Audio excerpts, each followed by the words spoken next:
प्यारे बच्चों नमस्कार, जय हिंद, वंदे मातरम। आप सभी स्टूडेंट्स कक्षा 10वीं एमपी बोर्ड वालों की जो वार्षिक परीक्षा है उसके लिए आज हम आपको ऐसे प्रश्न बताएंगे जो कि आपकी परीक्षा के लिए बहुत ही ज़्यादा आईएमपी है, मतलब कि बहुत ही ज़्यादा मोस्ट इम्पोर्टेंट है।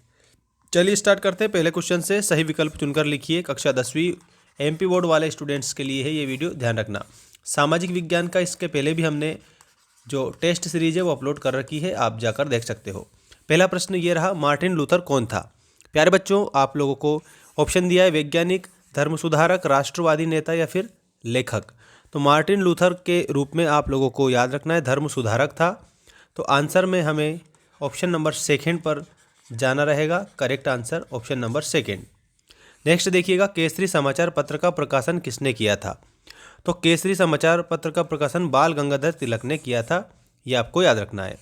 सूती कपड़ा मिल की रूपरेखा किसने तैयार की थी? तो सूती कपड़ा की रिचर्ड ऑर्कराइड ने की थी।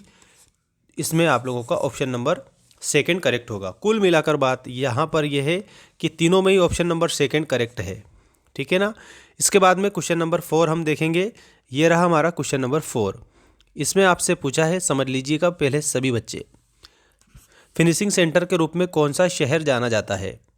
तो प्यारे बच्चों इसमें फिनिशिंग सेंटर के रूप में जो शहर जाना जाता है ना, वो आप लोगों का हो जाएगा लंदन, ठीक है। अगला प्रश्न है क्वेश्चन नंबर 5। सरकार एक व्यक्ति या उसके परिवार के बारे में जानकारी किस प्रकार प्राप्त करती है? तो यहाँ जानकारी का जो सबसे बड़ा साधन है पहचान पत्र या राशन कार्ड के द्वारा। यहाँ पर आपका ऑप्शन नंबर लास्ट वाला करेक्ट हो जाएगा। इसके बाद क्वेश्चन नंबर 6 देखेंगे, लोकतंत्र को सबसे अच्छी सरकार क्यों माना जाता है? तो इसमें हमें करेक्ट आंसर करना है, क्योंकि समानता को बढ़ावा देना व्यक्ति की गरिमा को बढ़ावा देती है, इस कारण भी मानते हैं। टकराव को अच्छी तरह संभालती है, ये भी है। गलतियों को सुधारने की आशा और बेहतर निर्णय होता है। तो कुल मिलाकर इसमें उपरोक्त सभी आंसर के रूप में हम करेंगे। उपरोक्त सभी होगा ये इसमें, ठीक है। इसीलिए लोकतंत्र सबसे अच्छी सरकार होती है और जनता के द्वारा जो है वो नेता चुना जाता है, इसलिए सरकार कभी भी बदल सकती है, ठीक है। ये डर रहता है नेताओं को। देखिए क्वेश्चन नंबर 2, रिक्त स्थानों की पूर्ति कीजिए। पश्चिम बंगाल में डोलोमाइट खनन कारण गंभीर खतरे में है। तो यहाँ पर आपको क्या याद रखना है? बक्सा टाइगर रिजर्व। क्या याद रखना है? पहले में बक्सा टाइगर रिजर्व। यहाँ आपके लिए मैं नीचे लिख देता हूँ, इसको थोड़ा ध्यान रख लेना, ठीक है। और बिल्कुल एक एक को आपको नोट करना है, नहीं तो पता चले कि आप लोग आगे पार्ट पीछे सपाट कर जाओ। बक्सा tiger reserve will be correct answer. Next देखेंगे आप सभी, पंडित नेहरू ने कांग्रेस के अधिवेशन में पूर्ण स्वराज का प्रस्ताव पारित किया था। तो कांग्रेस का जो लाहौर अधिवेशन हुआ था ना, उसमें पूर्ण स्वराज की मांग की थी। अगला देखो, एक दल को छोड़कर दूसरे दल में चले जाने को क्या कहते हैं? दल बदल कहते हैं, दल बदल, ठीक है। ये आपका आंसर होगा। भारत में लघु उद्योगों में लगभग लोग कार्यरत है। कितने लोग कार्यरत है? 2 करोड़, ठीक है, 2 करोड़ लोग कार्यरत है। आयात पर कर किसका उदाहरण है? व्यापार अवरोधक का उदाहरण है। तो यहाँ खालिस्तान जो है ना, इसमें व्यापार अवरोधक आप लिखेंगे। नेक्स्ट प्रश्न ये है, गहराई में दबे तथा अधिक तापमान से बने कोयले को क्या कहा जाता है? बिटुमिनस कहा जाता है। तो इसमें आप लोगों को बिटुमिनस याद रखना रहेगा सभी बच्चों को। बिटुमिनस कहाँ होता है?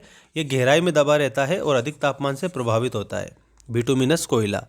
इसके बाद में ये आपकी सही जोड़ी आ चुकी है। क्वेश्चन नंबर 3, सही जोड़ी के रूप में सबसे पहला क्वेश्चन आपको दिया है, नागार्जुन सागर बांध। ये आपका कृष्णा नदी पर है, नागार्जुन सागर बांध। इसके बाद देखिएगा, कपास उत्पादक राज्य, कपास उत्पादक राज्य महाराष्ट्र है, ये भी आपको आंसर करना है। इसके बाद में हिंद स्वराज्य, हिंद स्वराज के रूप में आप लोगों को महात्मा गांधी आंसर करना रहेगा।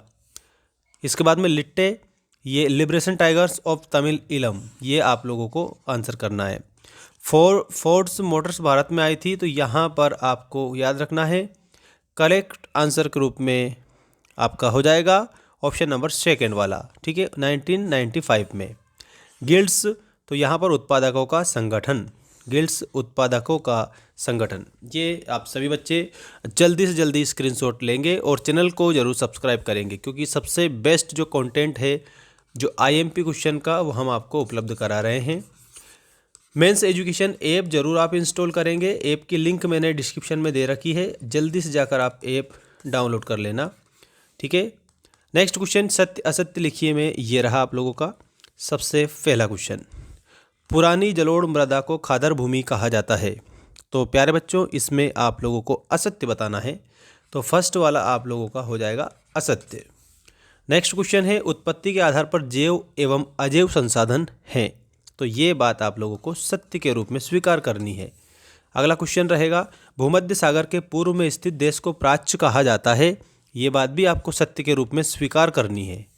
अगला क्वेश्चन ये रहा साम्राज्यवादी देशों ने अफ्रीका का बंटवारा 1885 में बर्लिन समझौते के तहत किया था।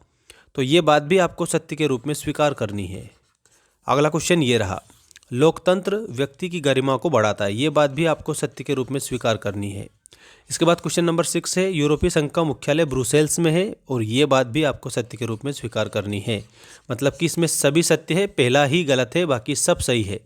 ठीक है, आप इसका स्क्रीनशॉट भी ले सकते हैं। You can take screenshot and learn all questions because all questions are very important for you.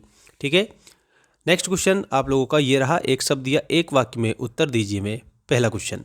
पहले क्वेश्चन में आपसे पूछा है सार्वजनिक क्षेत्र में स्थापित भारत के 2 लोहा इस्पात केंद्रों के नाम बताइए।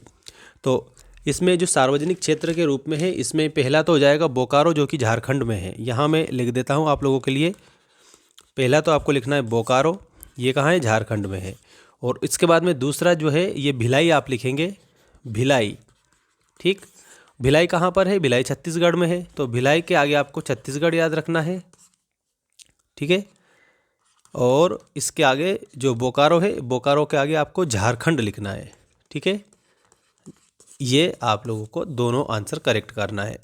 आधारभूत उद्योगों के 2 उदाहरण अगर आपसे पूछ रहे हैं यहाँ पर तो आपको बताना है लोहा इस्पात और सीमेंट उद्योग। एक तो हो जाएगा लोहा इस्पात और दूसरा है सीमेंट उद्योग। सीमेंट उद्योग ये आप सभी बच्चे करेक्ट आंसर करेंगे जो कि आप लोगों को मैंने बता दिया है। इसके बाद में दोस्तों यहाँ पर आपका क्वेश्चन नंबर 3 ये रहा आपकी स्क्रीन के सामने। स्थल परिवहन को किन 2 वर्गों में बांटा गया है। तो जो स्थल परिवहन है ना इसको 2 वर्ग में बांटा है। एक तो सड़क परिवहन है और एक रेल परिवहन है। पहला तो आप लोगों को क्या लिखना है, सड़क परिवहन, सड़क परिवहन। ठीक है, और दूसरा क्या लिखना है, दूसरा लिखना है आपको रेल परिवहन। ठीक है, रेल परिवहन ये आपका करेक्ट आंसर हो जाएगा। कौन सा, ये तीसरा जो क्वेश्चन है ना इसका। इसके बाद क्वेश्चन नंबर 4 है कांग्रेस पार्टी में विभाजन के बाद 1999 में किस दल का उदय हुआ था। तो नंबर 4 है ना इसके आंसर के तौर पर आपको क्या लिखना है, ध्यान रखिएगा सभी बच्चे, राष्ट्रवादी कांग्रेस पार्टी आपका आंसर हो जाएगा। ठीक है, यहाँ पर आप लोगों का आंसर हो जाएगा राष्ट्रवादी कांग्रेस पार्टी, कांग्रेस पार्टी। ये आपका क्वेश्चन नंबर 4 का आंसर है। क्वेश्चन नंबर 5 दिया है भारत किस देश को सर्वाधिक लौह अयस्क का निर्यात करता है। निर्यात का मतलब होता है बेचना। सबसे ज़्यादा जो लौह अयस्क है भारत जापान को बेचता है। ठीक है, तो यहाँ पर क्वेश्चन नंबर 5 जो है ना इसमें आपको क्या लिखना है, जापान लिखना है। इसके बाद स्वर्णिम चतुष्कोण किन किन स्थानों को मिलाता है। तो इसमें चेन्नई आ जाएगा, मुंबई आ जाएगा, कोलकाता और दिल्ली आ जाएगा। ठीक है, यहाँ पर नोट करिएगा आप सभी इसको। चेन्नई है, ठीक, मुंबई है, इसके अलावा कोलकाता है और कोलकाता के अलावा दिल्ली है। ये आप करेक्ट आंसर के रूप में याद रखेंगे सभी बच्चे। बाकी आप सभी को एक और बात मैं पहले ही बता चुका हूँ कि आपको मेंस एजुकेशन ऐप डाउनलोड करना है जिसकी लिंक हमने डिस्क्रिप्शन में दे दी है। वहाँ पर जाकर आप 49 और 199 वाला जो कोर्स है वो परचेस कर सकते हैं। ये आपकी एनुअल एग्ज़ाम 2024 के लिए है, 24-25 दोनों के लिए। ठीक है, मतलब 2024-25 अर्थात आपकी एग्ज़ाम ईयर जो है 2024-25 कहलाएगा। और उसके बाद में जो 26 में एग्ज़ाम होगी वो 25-26 कहलाएगा। ठीक है, थोड़ा ध्यान रखना इस बात को। ठीक है, और आपकी जो एग्ज़ाम है दोस्तों उसके लिए सभी को बहुत बहुत शुभकामनाएं। मिलते हैं नेक्स्ट वीडियो में। धन्यवाद। जय हिंद, वंदे मातरम।